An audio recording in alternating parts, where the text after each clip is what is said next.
நாடு முழுக்க பல்வேறு குற்ற சம்பவங்கள் நடந்துட்டே தான் இருக்கு. காவல்துறையினரும் விசாரிச்சுட்டு தான் இருக்காங்க. அது மாதிரியான குற்றங்களின் தொகுப்பு தான் நிகழ்தகவு.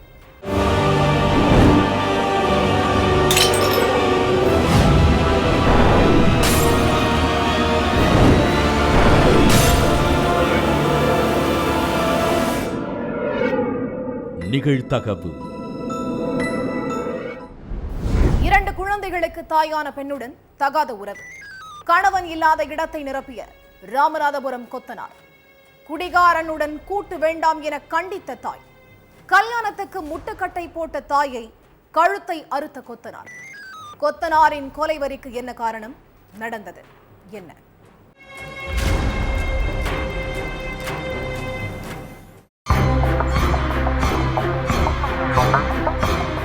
பொழுது சாயும் சாயங்கால நேரம் வீட்டுக்கு பக்கத்துல உட்கார்ந்து குடிச்சிட்டு இருந்தவனை பார்த்து ஆத்திரமான கருப்பாயி கத்தி சத்தம் போட்டு இருக்காங்க. குழந்தைங்க விளையாடுற இடத்துல உட்கார்ந்து இப்படி குடிச்சிட்டு இருக்கேன்னு கருப்பாயி கத்தி கொண்டிருக்க எதிர்முனையில இருந்த நபர் காதுல கூட வாங்காம குடிச்சுக்கிட்டே இருந்திருக்கான். இதை பார்த்த கருப்பாயி ஆபாச வார்த்தையால அந்த நபரை திட்ட திடீர்னு ஆக்ரோஷமாகி கருப்பாயியை பிடிச்சு தரதரன்னு மூர்க்கத்தனமா இழுத்து போட்டு தாக்கி இருக்கான். அடி தாங்க முடியாம மூதாட்டி கதறி துடிக்க அறிவாளை எடுத்து சர்ற மாதிரியா கருப்பாயியை வெட்டி இருக்கான் அந்த நபர். பேசிக் கொண்டிருந்த போதே அறிவாளை எடுத்த அந்த நபர் ஆத்திரம் தீர தீர சர்ற மாதிரியா வெட்டுனதா சொல்லப்படுது. இதுல கருப்பாயின் கழுத்து துண்டான நிலையில ரத்த வெள்ளத்துல பேச்சு மூச்சு இல்லாம கிடந்தவங்களை அக்கம் பக்கத்துல இருந்தவங்க மீட்டு மருத்துவமனைக்கு அழைச்சிட்டு போயிருக்காங்க. ஆனா போற வழியிலேயே கருப்பாயி இறந்து போயிட்டாங்க. தொடர்ந்து போலீசுக்கு தகவல் தெரிஞ்சு மருத்துவமனைக்கு வந்த போலீசார் கருப்பாயின் உடலை போஸ்ட்மார்ட்டமுக்கு அனுப்பி வச்சாங்க. ஒரு பக்கம் போஸ்ட்மார்ட்டம் நடந்துட்டு இருக்க கருப்பாயிக்கு என்ன நடந்துச்சுன்னு அவரது மகள்கள் 2 பேருக்கிட்டையும் விசாரணையை தொடங்கினாங்க.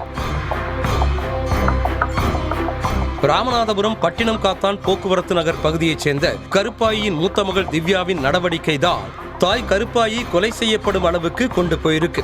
21 வயதான திவ்யாவுக்கு திருமணமாகி 2 குழந்தைகள் இருந்தாங்க. 3 வருஷத்துக்கு முன்னாடி திவ்யாவின் கணவர் பாண்டியராஜன் சாலை விபத்துல எதிர்பாராத விதமாக இறந்து போக 2 குழந்தைகளோடு ஆதரவற்ற நிலையில இருந்திருக்காங்க திவ்யா. இளம் வயதிலேயே கணவனை இழக்கிற சூழல் வந்ததால தனி மரமாக தவிச்சு போன திவ்யாவுக்கு தாய் கருப்பாயி தான் ஆதரவாக இருந்து தனது வீட்டிலேயே தங்க வைத்து பார்த்து கொண்டதா சொல்லப்படுது. தாய் வீட்டுல தங்கி மீன்பிடி வலை பின்னும் கம்பெனிக்கு வேலைக்கு சென்று வந்த திவ்யாவுக்கு விருதுநகர் மாவட்டம் காரியாப்பட்டி அடுத்த நெடுங்குளத்தைச் சேர்ந்த கொத்தனார் கருப்பசாமியின் அறிமுகம் கிடைச்சிருக்கு. வேலைக்கு போயிட்டு வர்றப்ப ஏற்பட்ட பழக்கம் நெருக்கமா மாறி இருக்கு. சின்ன வயசுலேயே கணவனை இழந்த திவ்யாவுக்கு கருப்பசாமியின் வார்த்தைகள் ஆறுதலா இருந்திருக்கு. கணவன் இடத்தை கருப்பசாமி நிரப்புற அளவுக்கு 2 பேருக்கும் இடையில நெருக்கம் அதிகமாக இருக்கு. கருப்பசாமியை அடிக்கடி வீட்டுக்கு வர வச்சு தனிமையில இருக்கிறத திவ்யா வாடிக்கையா வச்சிருந்ததா கூறப்படுது. கிட்டத்தட்ட 1.5 வருஷமா இருவரும் நெருங்கி பழக 2 பேரும் திருமணம் செஞ்சுக்க முடிவு பண்ணிருக்காங்க. கருப்பசாமிக்கும் யாரும் ஆதரவு இல்லாததால திவ்யாவை கல்யாணம் பண்ணிட்டு குழந்தைகளை பார்த்துக்கலாம்னு முடிவு பண்ணிருக்கா. அப்பதான் 2 பேருக்குமான தொடர்பு திவ்யாவின் தாய் கருப்பாயிக்கு தெரிஞ்சிருக்கு. இதுக்கப்புறம் தான் பிரச்சனையும் தொடங்கி இருக்கு. பெருசா படிக்காம கொத்தனார் வேலை செஞ்சுட்டு வந்த கருப்பசாமி குடிக்கு அடிமையானவர்னு சொல்லப்படுது. அது மட்டும் இல்லாம பொறுப்பில்லாம ஊர் சுத்திட்டு இருந்த கருப்பசாமியோட மகள் திவ்யா பழகி வந்தது கருப்பாயிக்கு பிடிக்காமல் போயிருக்கு. கருப்பசாமியோட பழக வேணாம்னு மகள் திவ்யாவை கண்டிச்சிருக்காங்க. முதல்ல அம்மா சொன்னதை திவ்யா கேட்காம இருந்தாலும் போக போக கருப்பசாமியோட பேசுறத குறைச்சிக்க ஆரம்பிச்சிருக்காங்க. திடீர்னு திவ்யா பேச்ச குறைச்சது கருப்பசாமிக்கு ஆத்திரத்தை கொடுத்திருக்கு. இதனால அடிக்கடி வீட்டுக்கு வந்து சண்டை போடுறத வழக்கமா வச்சிருந்திருக்காரு கருப்பசாமி. 1 வாரத்துக்கு முன்னாடி வீட்டுக்கு வந்த கருப்பசாமி இருக்கிற ஆத்திரத்துக்கு உங்க அம்மாவை கொலை செஞ்சிருவேன்னு வந்து மிரட்டிட்டு போயிருக்கார். இந்த நிலையில சம்பவத்தன்னைக்கு வேண்டுமென்றே திவ்யாவின் வீட்டுக்கு பக்கத்துல அமர்ந்து குடிச்சிட்டு இருந்திருக்கான் கருப்பசாமி. வீட்டுக்கு பக்கத்துல உட்கார்ந்துட்டு குடிச்சது மட்டுமில்லாம ஆபாசமா பேசி அநாகரீகமாகவும் நடந்துட்டு இருந்திருக்கான். இதை பார்த்த கருப்பாயி வீட்டுக்கு பக்கத்துல உட்கார்ந்து மது அருந்துறத தட்டி கேட்டு இருக்காங்க. இதுதான் நேரம் என நினைத்த கருப்பசாமி கருப்பாயியை தரதரவன இழுத்து சென்று சர்ரமாரியா தாக்குனதோட அறிவாளால் வெட்டி கொலை செஞ்சிருக்கான். தாய் வெட்டப்பட்டதை தடுக்க வந்த திவ்யாவை அறிவாளை காட்டி மிரட்டின கருப்பசாமி கருப்பாயியின் கழுத்தை அறுத்துவிட்டு பைக்கில் ஏறி தப்பி ஓடி இருக்கான். கொலை செய்யணும்னு இன்டென்ஷனோட அறிவாளோட வந்த கருப்பசாமி திட்டமிட்டபடி கருப்பாயியை கொலை செஞ்சிருக்கான். நடந்தது எல்லாத்தையும் திவ்யா சொல்ல கேட்டுக்கொண்ட போலீஸ் தப்பி ஓடி தலைமறைவாக இருக்கும் கருப்பசாமியை தீவிரமா தேடிட்டு வர்றாங்க. 8 வருடமாக குழந்தை இல்லாததால் கடும் மன உளைச்சலுக்கு ஆளான தம்பதி. வீட்டிற்குள் அடியெடுத்து வைத்த சின்ன மாமனாரால் குடும்பத்தில் வெடித்த பூகம்பம். அறைக்குள் தூக்கில் தொங்கியபடி சடலமாக கிடந்த பெண். கணவன் வேலைக்கு சென்ற பிறகு மனைவி தூக்கிட்டு தற்கொலை செய்து கொண்டது ஏன்? நடந்தது என்ன?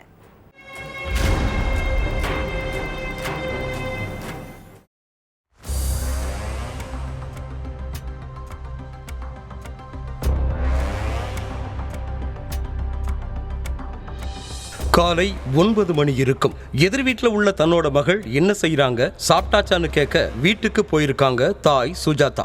அப்போ மகள் யோசிதாவோட ரூம் பூட்டி கிடந்திருக்கு. ரூமுக்குள்ள என்ன செஞ்சுட்டு இருக்க, சீக்கிரம் வெளியே வான்னு யோசிதாவை கூப்பிட்டு இருக்காங்க சுஜாதா. ஆனா அறைக்குள்ள இருந்து எந்த ஒரு சத்தமும் கேட்கல. ரொம்ப நேரமா கதவை தட்டி பார்த்திருக்காங்க. அப்பவும் கதவு திறக்கப்படாமலேயே இருந்திருக்கு. இதனால சந்தேகம் அடைஞ்ச தாய் அக்கம் பக்கத்துல உள்ளவங்களை வீட்டுக்கு கூப்பிட்டு போய் கதவை உடைச்சிட்டு உள்ள போய் இருக்காங்க. அங்க யோசிதா தூக்கு மாட்டி சடலமா கிடந்திருக்காங்க. இத பார்த்து அதிர்ச்சியான தாய் யோசிதாவோட உடலை கட்டி பிடிச்சு அழுது இருக்காங்க. இந்த விஷயத்தை தெரிஞ்சுக்கிட்டு ஸ்பாட்டுக்கு வந்த தெலங்கானா கம்மம் போலீசார் சடலத்தை பிரேத பரிசோதனைக்கு அனுப்பி வச்சுட்டு விசாரணையில இறங்கி இருக்காங்க.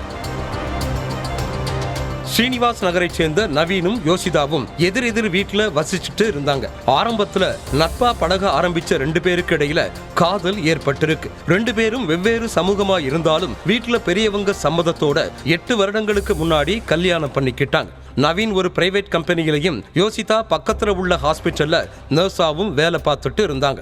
ஆனா இந்த தம்பதிக்கு இப்ப வர குழந்தை இல்லைன்னு கூறப்படுது. குழந்தைக்காக இந்த தம்பதி போகாத கோவில் இல்லை, வேண்டாத தெய்வங்கள் இல்லை. அப்படி இருந்தும் இந்த தம்பதிக்கு குழந்தை பாக்கியமே இல்லாம இருந்திருக்கு. இதனால 2 பேரும் ரொம்ப மன உளைச்சல்ல வாழ்ந்துட்டு இருந்தாங்க. நவீனோட வீட்டு பக்கத்திலேயே அவரோட சின்ன மாமனார் ராமகிருஷ்ணாவும் வசிச்சுட்டு இருந்தார். இவருக்கு 2 குழந்தைகள் இருக்கு. மனைவியோட ஏற்பட்ட கருத்து வேறுபாட்டால 2 பேரும் சமீப காலமா பிரிஞ்சு வாழ்ந்துட்டு இருக்காங்க. இதுக்கிடையில தனக்கு குழந்தை இல்லாததால ராமகிருஷ்ணனோட குழந்தைகளை தன்னோட குழந்தைகள் மாதிரி கவனிச்சு அவங்க மேல ரொம்ப பாசமா இருந்திருக்காங்க யோசிதா. அது மட்டும் இல்லாம ராமகிருஷ்ணனும் எந்த நேரமும் யோசிதா வீட்டுல தான் இருந்திருக்கார்.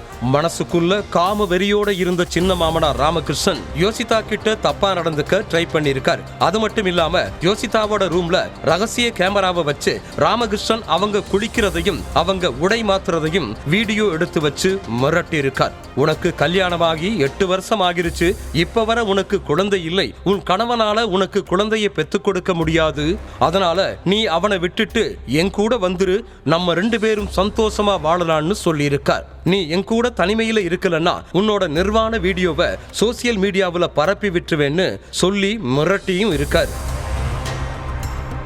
இதனால கடும் மன உளைச்சலுக்கு ஆளான யோசிதா தன்னோட அம்மா கிட்ட நடந்த எல்லாத்தையும் சொல்லி இருக்காங்க. இதை கேட்டு அதிர்ச்சியான சுஜாதா ராமகிருஷ்ணாவை பலமுறை கண்டிச்சிருக்காங்க. ஆனா அப்பவும் ராமகிருஷ்ணா திருந்தின மாதிரி தெரியல. நீ இந்த மாதிரி வீடியோ எடுத்து வச்சு மிரட்டுனா என் மகளோட வாழ்க்கையே கேள்விக்குறியாகிரும், தயவு செஞ்சு அந்த வீடியோ எல்லாத்தையும் டெலீட் பண்ணிரு, உன்னை கெஞ்சி கேட்டுக்கிறேன்னு சொல்லி இருக்காங்க. ஆனா சுஜாதாவோட பேச்ச காது கொடுத்து கூட கேட்காத ராமகிருஷ்ணன் யோசிதாவை தொடர்ந்து மிரட்டிட்டு இருந்திருக்கார். இதனால ரொம்ப மன கஷ்டத்துல இருந்த யோசிதா இந்த விஷயம் நம்ம கணவனுக்கு தெரிஞ்சா அவர் ரொம்ப கஷ்டப்படுவார்னு நினைச்சு யார்கிட்டையும் சொல்லாம உயிரை வாய்ச்சிக்கலாம்னு முடிவு பண்ணிருக்காங்க. சம்பவத்தன்னைக்கு காலையில நவீன் வழக்கம் போல வேலைக்கு போயிட்டார். அப்போ வீட்டுல யாரும் இல்லாததால யோசிதா தன்னோட ரூம்ல தூக்கிட்டு தற்கொலை செஞ்சுக்கிட்டாங்க. மகள் உயிரிழந்த விஷயத்தை தெரிஞ்ச தாய் சுஜாதா பக்கத்துல உள்ள போலீஸ் ஸ்டேஷன்ல ராமகிருஷ்ணா மேல புகார் அளிச்சாங்க. இதனால சம்பவ இடத்துக்கு போன போலீசார் ராமகிருஷ்ணாவை அரெஸ்ட் பண்ணி சிறையில் அடைச்சிட்டாங்க. தினந்தோறும் மதுபோதையில் மனைவியை டார்ச்சர் செய்து வந்த கணவன். நள்ளிரவில் கணவன் மனைவிக்குள் மூண்ட பயங்கர தகராறு. தூங்கிக் கொண்டிருந்த கணவனை அரிவாளால் வெட்டியும் பெட்ரோல் ஊற்றி எரித்தும் கொலை செய்த மனைவி. நடு வீட்டிலேயே குழி தோண்டி கணவன் புதைக்கப்பட்டது ஏன்? பின்னணி என்ன?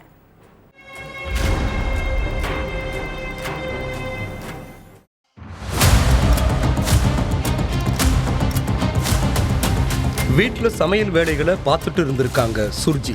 அந்த நேரத்துல கணவன் சுரேஷோட மாமா உடல்நலக்குறைவால இறந்துட்டாருன்னு போன் வந்திருக்கு. உடனே சுர்ஜி அந்த நிகழ்வுக்கு போயிருக்காங்க. அப்போ அங்கிருந்த உறவுக்காரங்க உன் கணவர் சுரேஷ் எங்க, ஏன் டெத்துக்கு வரலன்னு விசாரிச்சிருக்காங்க. அதுக்கு சுரேஷ் வேலை விஷயமா வெளியூர் போயிருக்காரு, திரும்பி வர ரொம்ப நாள் ஆகும், அதான் நான் மட்டும் வந்திருக்கேன்னு ஏதேதோ சொல்லி சமாளிச்சிருக்காங்க சுர்ஜி. அது மட்டும் இல்லாம அக்கம் பக்கத்துல உள்ளவங்களும் சுரேஷை பத்தி விசாரிக்க ஆரம்பிச்சிருக்காங்க. கிட்டத்தட்ட 5 நாட்கள் கழிச்சு சுர்ஜியோட வீட்டுல இருந்து துர்நாற்றம் வீசி இருக்கு. இதனால சுர்ஜியோட வீட்டுக்கு போன பக்கத்து வீட்டுக்காரங்க ஏன் இப்படி துர்நாற்றம் வீசுதுன்னு கேட்டு இருக்காங்க. அப்போ முகம் ஃபுல்லா வேர்த்து திருன்னு முழிச்சிட்டு இருந்திருக்காங்க சுர்ஜி. சுர்ஜியோட நடவடிக்கை மேல சந்தேகம் அடைஞ்ச மக்கள் போலீஸ் ஸ்டேஷனுக்கு போன் பண்ணி தகவல் சொல்லி இருக்காங்க. இந்த விஷயத்தை கேள்விப்பட்டு சம்பவ இடத்துக்கு போன போலீஸ் சுர்ஜியோட வீட்டுக்கு போய் ஆய்வு செஞ்சாங்க. அப்போ ஒரு அறை மட்டும் பூட்டி கிடந்திருக்கு. அந்த அறையை உடைச்சிட்டு உள்ள போன போலீஸ் ஏன் இந்த ரூமோட தரை மட்டும் மண்ணும் மேடுமா இருக்குதுன்னு கேள்வி கேட்டு குழி தோண்ட ஆரம்பிச்சிருக்காங்க.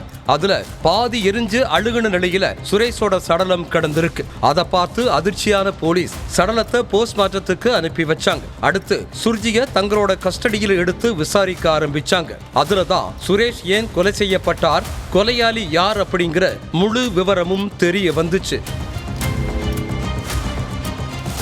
தன்பாத் பகுதியைச் சேர்ந்த சுரேஷும் அதே ஏரியாவில் உள்ள சுர்ஜியும் 10 வருடங்களுக்கு முன்னாடி கல்யாணம் பண்ணிக்கிட்டாங்க. கல்யாணமான புதுசுல மனைவிய கண்ணும் கருத்துமா பார்த்துக்கிட்ட சுரேஷ் நாள் போக்குல குடிக்கு அடிமையாகிட்டார். அடுத்து வேண்டாத சேர்க்கையால சரியா வேலைக்கு போகாம சம்பாதிக்கிற பணத்தை வீட்டுக்கும் கொடுக்காம ஊதாரியா இருந்திருக்காரு சுரேஷ். இதனால கடும் மன உளைச்சலுக்கு ஆளான சுர்ஜி தன்னோட கணவர்கிட்ட சண்டை போட்டிருக்காங்க. எதுக்கு இப்படி மது குடிச்சு உடம்பு கெடுத்துக்கிறீங்க, அக்கம் பக்கத்துல உள்ளவங்க நம்ம குடும்பத்தை பத்தி என்ன நினைப்பாங்க, உங்க நடவடிக்கையை கொஞ்சம் மாத்திக்கோங்க, அப்பதான் நம்ம எதிர்காலம் நல்லா இருக்கும்னு சொல்லி இருக்காங்க.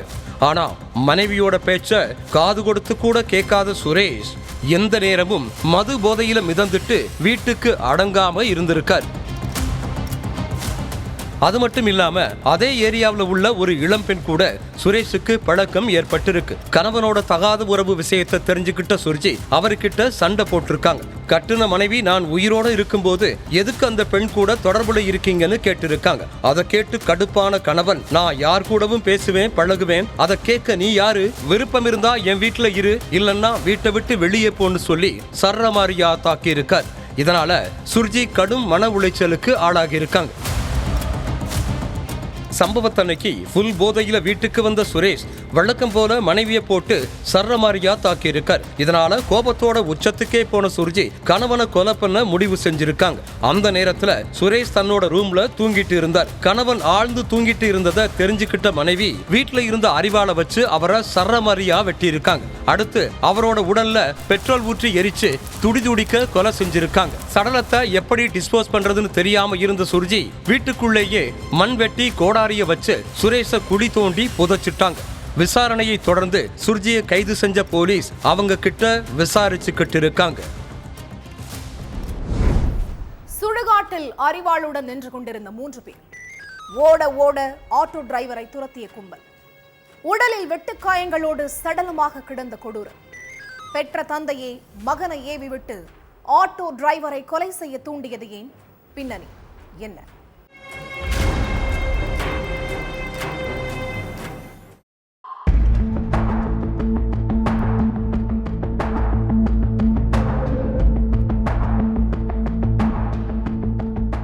அதிகாலையில இலுப்பையூரணி ரோட்ல கிராம மக்கள் சிலர் நடந்து போயிட்டு இருந்தாங்க. அப்போ சுடுகாடு ரோட்ல இருந்த முட்புதர் பக்கத்துல வெட்டுக்காயங்களோடு 35 வயது மதிக்கத்தக்க இளைஞர் ஒருத்தர் ரத்த வெள்ளத்துல உயிரிழந்து கிடந்தார்.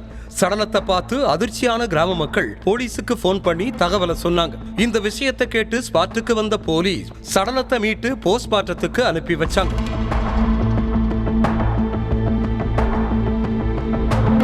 அடுத்து பக்கத்துல உள்ள கிராம மக்கள் கிட்ட விசாரணை பண்ணாங்க. உயிரிழந்து கிடந்த இளைஞர் யாரு, கொலையாளிகள் பத்தி தகவல் எதுவும் தெரியுமான்னு கேட்டு இருக்காங்க. அதுக்கு வெட்டுப்பட்டு கிடக்கிறது அதே ஏரியாவை சேர்ந்த ஆட்டோ டிரைவர் மாரி செல்வம்னு சொன்ன கிராம மக்கள் இவரை யாரு கொலை பண்ணாங்க அப்படிங்கறத பார்க்கலன்னு சொல்லி இருக்காங்க. அடுத்து சடலத்துக்கு பக்கத்துல கிடந்த செல்போனை கைப்பற்றின போலீஸ் மாரிச்செல்வத்துக்கு யார்கிட்ட இருந்து அடிக்கடி போன் வந்திருக்கு, யார்கிட்ட இருந்து லாஸ்ட் கால் வந்திருக்கு அப்படிங்கிற மொத்த லிஸ்டையும் எடுத்து விசாரிச்சாங்க. அதுல முருகன் கிட்ட இருந்துதான் லாஸ்ட் போன் வந்திருக்குன்னு தெரிஞ்சுக்கிட்ட போலீஸ் அவரோட நம்பரை ட்ரேஸ் பண்ணி வீட்டுல பதுங்கி இருந்த முருகனை பிடிச்சு விசாரணையில இறங்குனாங்க. தூத்துக்குடியில உள்ள இலுப்பையூரணி பகுதியைச் சேர்ந்த 50 வயசான முருகன் கூலி வேலை செஞ்சுட்டு இருந்தார். அவருக்கு 17 வயசுல மகன் ஒருத்தன் இருக்கான். இவரும் அதே ஏரியாவில் உள்ள ஆட்டோ டிரைவர் மாரிச்செல்வமும் பிரசித்தி பெற்ற சுந்தரமாரியம்மன் கோவில்ல பூசாரியா வேலை செஞ்சுட்டு இருந்திருக்காங்க. மாரிச்செல்வம் கோவில்ல பூசாரியா வேலை செய்யறது முருகனுக்கு சுத்தமா பிடிக்கல. ஏன்னா காணிக்கை காசுல மாரிச்செல்வனுக்கு பங்கு கொடுக்கணுங்கிற கட்டாயம் முருகனுக்கு இருந்திருக்கு. அதனால தன்னோட வருமானம் பாதிக்கும்னு நினைச்ச முருகன் மாரிச்செல்வத்தை எப்படியாவது கோவிலை விட்டு வெளியேற்றணும்னு முடிவு பண்ணிருக்கார். கொஞ்ச நாளைக்கு முன்னாடி மாரிச்செல்வம் கோவில்ல பூஜை செஞ்சுட்டு இருந்தார். அப்போ அங்க வந்த முருகன், இனிமே இந்த கோவில்ல நீ பூஜை செய்யக்கூடாது, நான் மட்டும்தான் பூஜை செய்வேன்னு சொல்லி இருக்கார். அதை கேட்டு கடுப்பான மாரிச்செல்வம், கிராம மக்களோட அனுமதியோட தான் நான் இங்க வேலை செஞ்சுட்டு இருக்கேன், கோவிலை விட்டு வெளியில போக சொல்ல உனக்கு எந்த உரிமையும் இல்ல, அதனால இந்த விஷயத்துல நீ தலையிடாதுன்னு எதிர்த்து பேசியிருக்காரு மாரிச்செல்வம். அதை கேட்டு கோபமான முருகன், என்னையவே நீ எதிர்த்து பேசுறியான்னு மாரிச்செல்வத்தை அடிக்க பாஞ்சிருக்கார். மாரிச்செல்வமும் பதிலுக்கு தாக்க 2 பேரும் கோவில் முன்னாடி அடிச்சுக்கிட்டு உருண்டு இருக்காங்க. இத பார்த்த கிராம மக்கள் 2 பேரையும் விலக்கி விட்டு சமாதானப்படுத்தி வீட்டுக்கு அனுப்பி வச்சிருக்காங்க. ஆனா வீட்டுக்கு போன முருகன், ஒரு சின்ன பையன் என்ன அடிச்சுட்டான், அவனை உயிரோடவே விடக்கூடாதுன்னு கடும் கோபத்துல இருந்திருக்கார். அதுக்காக தன்னோட மகனை வச்சே பக்காவா ஸ்கெட்ச் போட்டு இருக்காரு முருகன்.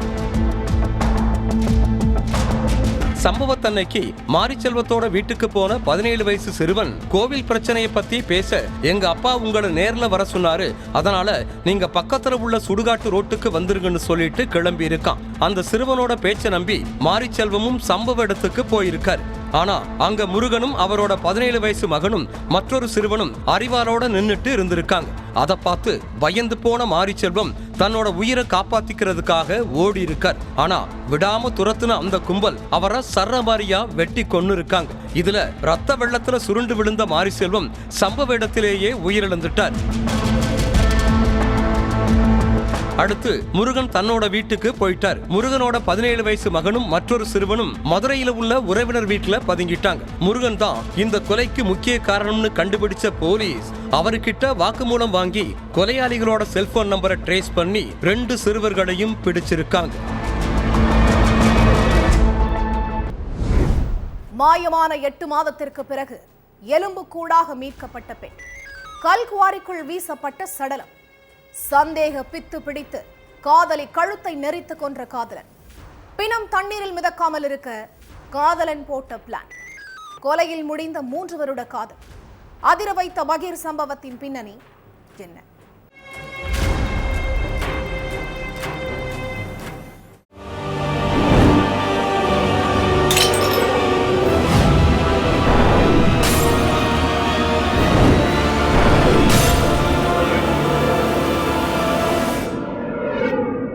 நிகழ்தகவு. மாயமான 8 மாதத்திற்கு பிறகு எலும்புக்கூடாக மீட்கப்பட்ட பெண், கல்குவாரிக்குள் வீசப்பட்ட சடலம், சந்தேக பித்து பிடித்து காதலி கழுத்தை நெரித்து கொன்ற காதலன், பிணம் தண்ணீரில் மிதக்காமல் இருக்க காதலன் போட்ட பிளான், கொலையில் முடிந்த 3 வருட காதல், அதிர வைத்த பகீர் சம்பவத்தின் பின்னணி என்ன?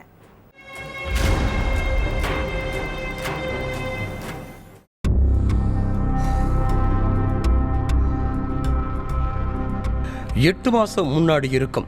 ஒடிசா மாநிலத்துல ஒரு அம்மா தன்னோட 24 வயசு மகளை காணலன்னு போலீஸ்ல புகார் கொடுத்தாங்க. கேர்டேக்கர் வேலை செஞ்சுட்டு வந்த நிருபமா ஃபரிதாவை காணலன்னு ஜனவரி மாசம் 24ஆம் தேதி புகார் கொடுத்தாங்க அவங்க அம்மா. தினமும் வேலைக்கு போயிட்டு கரெக்டா வீட்டுக்கு வந்துட்டு இருந்த பொண்ணுக்கு என்ன ஆச்சு, அந்த பொண்ணு கடைசியா எங்க போனாங்க, கடைசியா யார் யார்கிட்ட எல்லாம் பேசுனாங்கன்னு காக்கி சட்ட வட்டாரம் விசாரிக்க தொடங்கினாங்க. அந்த முயற்சியில போலீஸுக்கு ஒரு க்ளூவும் கிடைக்கல. கேர்டேக்கர் நிருபமா ஃபரிதாவோட தோழிகள் கிட்டையும் விசாரிச்ச போலீஸ் அது மூலமா ஏதாச்சும் க்ளூ கிடைக்குமான்னு பார்த்தாங்க. அதோட நிருபமா ஃபரிதா காதலிச்சு வந்த இளைஞர் பிசோயை பிடிச்சு விசாரிச்சிருக்காங்க. பிசோய் மேல போலீஸுக்கு சந்தேகம் இருந்தாலும் குற்றத்தை நிரூபிக்கிற அளவுக்கு எந்த ஆதாரமும் கிடைக்கல. சொன்னதையே சொல்லி போலீஸையே சமாளிச்சிருக்கான் பிசோய். அதோட ஃபரிதாவின் செல்போன் என்ன ட்ராக் செஞ்சு பார்த்தப்பவும் ஸ்விட்ச் ஆஃப்லேயே தான் இருந்திருக்கு. எந்த ரூட்ல போனாலும் ஃபரிதாவுக்கு என்ன ஆச்சுன்னு மட்டும் கண்டுபிடிக்க முடியவே இல்லை. ஃபரிதாவோட புகைப்படத்தை போஸ்டர் போட்டு ஒட்டி தகவல் கிடைச்சா சொல்லுங்கன்னு பொதுமக்கள் கிட்ட உதவி கேட்கிற அளவுக்கு போலீஸோட விசாரணை தொய்வுல போயிருக்கு. ஆனாலும் மகளுக்கு என்ன ஆச்சுன்னு தெரியாம மனசுக்குள்ள புழுங்கி கொண்டிருந்த ஃபரிதாவோட அம்மா சிஎம் ஆபீஸ் தொடங்கி எல்லா இடத்துலயும் மனு கொடுத்திருக்காங்க. இப்படி 8 மாதமா ஜவ்வு மாதிரி இழுத்துட்டு இருந்த வழக்குல இப்போதுதான் போலீஸுக்கு துப்பு கிடைச்சிருக்கு. ஃபரிதா காணாமல் போனதுல இருந்து ஸ்விட்ச் ஆஃப்ல இருந்த அவரோட செல்போன் இடையில ஒரு முறை மட்டும் ஆன் ஆகியிருக்கு. அந்த லீடை வச்சு செல்போன் காட்டிய லொகேஷனுக்கு போயிருக்காங்க போலீஸ். கடைசியா அங்கு போலீஸ் கையில சிக்கினது ஃபரிதாவோட காதலன் பிசோய் தான். பிசோயை பிடிச்சு விசாரிக்கிறப்போ போலீஸே ஒரு நொடி அதிர்ச்சியில உறைஞ்சு போயிட்டாங்க. அவன் கொடுத்த வாக்குமூலம் காக்கி சட்டைகளை கலக்கத்திலேயே ஆழ்த்திருச்சு. நயாகர் மாவட்டத்தின் ரான்பூர் பகுதியைச் சேர்ந்த நிருபமா ஃபரிதாவும் பிசோயும் 3 வருடங்களா காதலிச்சிட்டு வந்தாங்க. ஆரம்பத்துல எல்லார் மாதிரியும் இவங்க காதலும் அழகாகத்தான் போயிருக்கு.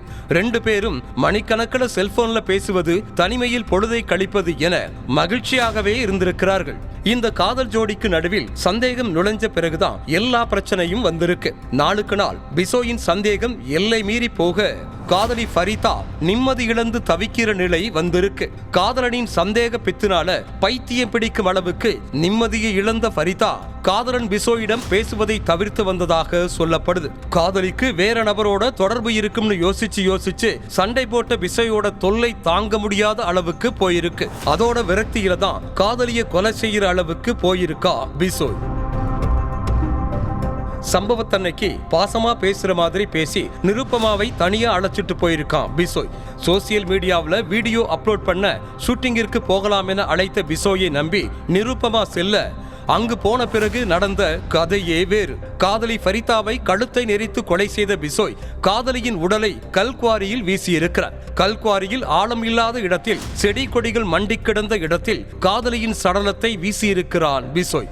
அதாவது செடி கொடிகளுக்கு இடையில சடலத்தை வீசினாதான் சடலம் தண்ணீரில் மிதந்து மேலே வராது என நினைத்து திட்டம் போட்ட பிசோய் அந்த கொடூரத்தை நிகழ்த்தி இருக்கிறார். சடலம் வீசப்பட்ட கல்குவாரி பயன்பாடு இல்லாத கல்குவாரி என்பதால் அந்த பகுதியில் ஆள் நடமாட்டமும் இல்லை. அதனாலதான் கண்டுபிடிக்க முடியாம போயிருக்கு. காதலியை கொலை செஞ்ச பிசோய் காதலியின் செல்போனை எடுத்து வைத்துக் கொண்டதோடு அவருடைய ஏடிஎம் கார்டில் இருந்து அடிக்கடி பணத்தையும் எடுத்து செலவு செய்து வந்த நிலையில்தான் போலீசில் சிக்கி இருக்கிறார். பிசோய் கொடுத்த வாக்குமூலத்தை கேட்டு அதிர்ச்சியான போலீஸ் கொலை நடந்த இடத்துக்கு கூட்டிட்டு போயிருக்காங்க.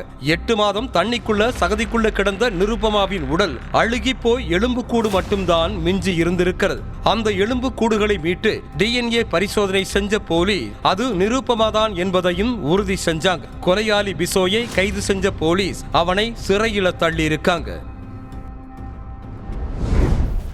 ஒவ்வொரு குற்றங்களின் முடிவும் சட்டத்தின் கையில். விசாரணை தொடரும். பார்க்கலாம் அடுத்த நிகழ்த்தகவில்.